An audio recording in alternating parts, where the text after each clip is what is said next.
एक समय की बात है। तीन दोस्त एक शहर से मूर्ति बनाने की कला सीखकर अपने गांव लौट रहे थे। उसके चेहरे पर सीखने की खुशी थी और दिल में अपने हुनर को दुनिया के सामने दिखाने का उत्साह। रास्ते में घने जंगल थे और उस जंगल से तीनों दोस्त गुजरते हुए अपने गांव जा रहे थे।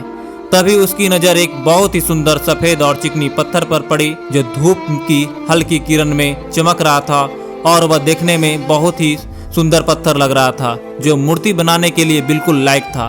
तभी एक दोस्त उत्साह होकर बोला, जब यह पत्थर देखने में इतना सुंदर लग रहा है तो इस पत्थर से जो मूर्ति बनेगा वह देखने में कितना सुंदर लगेगा। बाकी दोनों दोस्त भी उसकी बात सुनकर मुस्कुरा दिए और बोले, हाँ सुंदर भी बहुत लगेगा और आज तुम्हारी कला की असली परीक्षा भी होगी।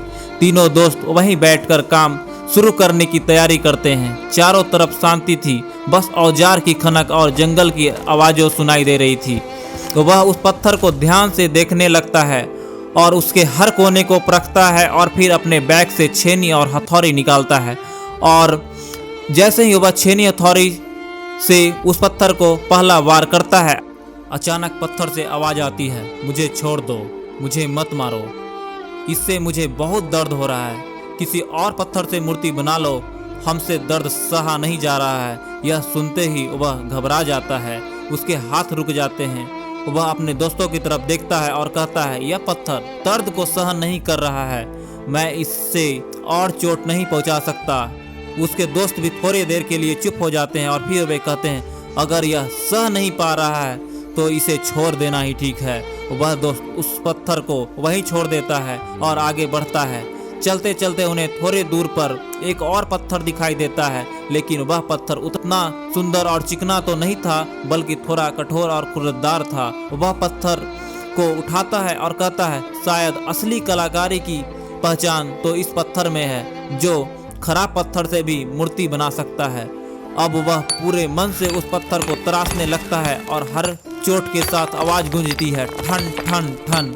पर पत्थर को बहुत दर्द होता है, लेकिन वह दर्द को सहता जाता है। मिस्त्री उस पत्थर पर छेनी हथौड़ी से बार करता जाता है, फिर भी वह पत्थर छेनी हथौड़ी से बहुत बार घात किया जाता है और वह घात के पश्चात पत्थर को दर्द बहुत होता है, बहुत पीड़ा होती है, बहुत दर्द होता है, फिर भी वह पत्थर पीड़ा को सहता है। धीरे धीरे समय ढलने लगता है, सूरज की किरणें कम होने लगती है, लेकिन उसका उत्साह कम नहीं होता है। रात हो जाती है, चांद आसमान से निकल आता है और फिर रोशनी में तीनों दोस्त अपना काम जारी रखते हैं और पत्थर दर्द को सहता जाता है। उसके हाथ थक चुके थे, लेकिन उसके इरादे मजबूत थे। बार बार हथौड़ी की चोट लगती, पत्थर के टुकड़े गिरते हैं और धीरे धीरे एक आकृति उभरने लगती है। उसकी मेहनत और उसका धैर्य और उसका जुनून उस पत्थर को जान डालने लगता है। पूरी रात की कठिन मेहनत के बाद आखिरकार इस पत्थर से एक बहुत ही सुंदर भगवान की मूर्ति तैयार हो जाती है। मूर्ति इतना आकर्षक थी कि उसे देखकर ऐसा लगता था मानो उसमें सच में जीवन हो। उसके चेहरे की शांति, आंखों की गहराई और मुस्कान की मधुरता हर किसी को मगधूर कर सकती। अगले दिन वह तीनों दोस्त उस मूर्ति को लेकर पास के गांव पहुंचते हैं। गांव के लोग उस मूर्ति को देखकर हैरान रह जाते हैं। चारों तरफ खबर फैल जाती है और गांव के मुखिया भी वहां पहुंच जाते हैं। मुखिया जैसे ही मूर्ति को देखता है, उसकी आंखों में खुशी चमक उठती है। वे कहते हैं, ऐसा मूर्ति मैंने आज तक नहीं देखी। वे तुरंत उस मूर्ति को खरीद लेता है और तीनों दोस्त को उसकी मेहनत का अच्छा इनाम देता है और तीनों दोस्त को उसके गांव में रहने के लिए कहा जाता है, जब तक कि उस मूर्ति को मंदिर में विस्थापन न किया जाए।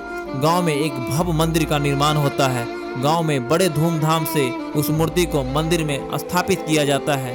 फूलों से सजावट होती है, पूजा अर्चना होती है और पूरे गांव में खुशी का माहौल होता है। लेकिन उसी वक्त कुछ गांव वाले कहते हैं, यहाँ तो सभी चीज तो पूरा हो गया है, लेकिन एक नारियल फोड़ने के लिए एक बढ़िया सा मूर्ति के नीचे पत्थर बैठा दिया जाए तो बहुत अच्छा होता।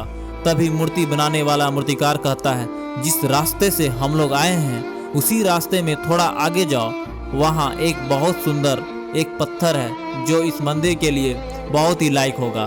तभी गांव के कुछ लोग जाते हैं और वहाँ से पत्थर लेकर आते हैं और उस पत्थर को जस्ट मूर्ति के बगल में वहीं पर नीचे बैठा दिया जाता है।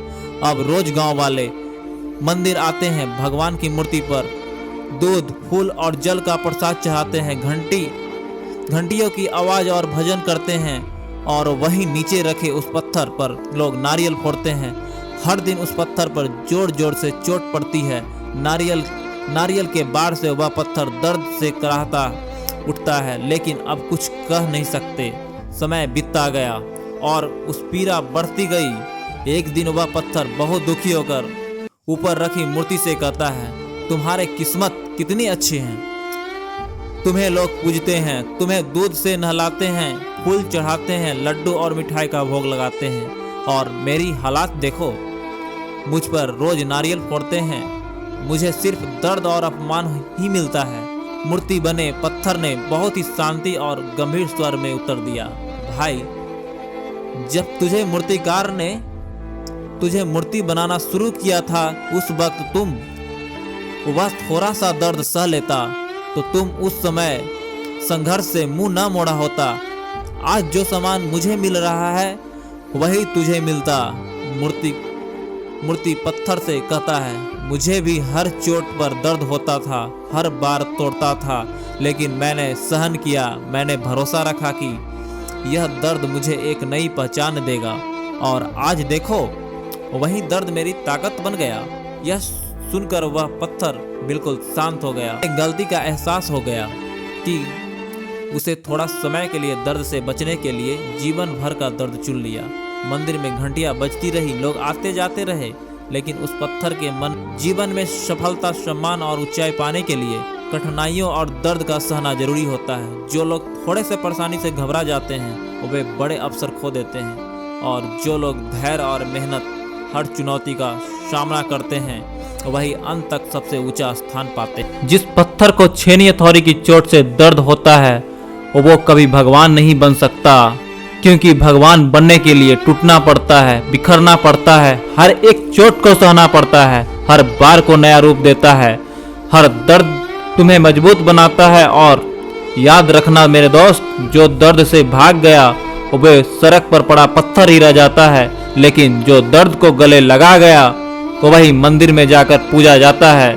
अगर जिंदगी तुम्हें तोड़ती है ना, तो समझ लेना वो तुम्हें बर्बाद नहीं, कुछ खास बना रही है।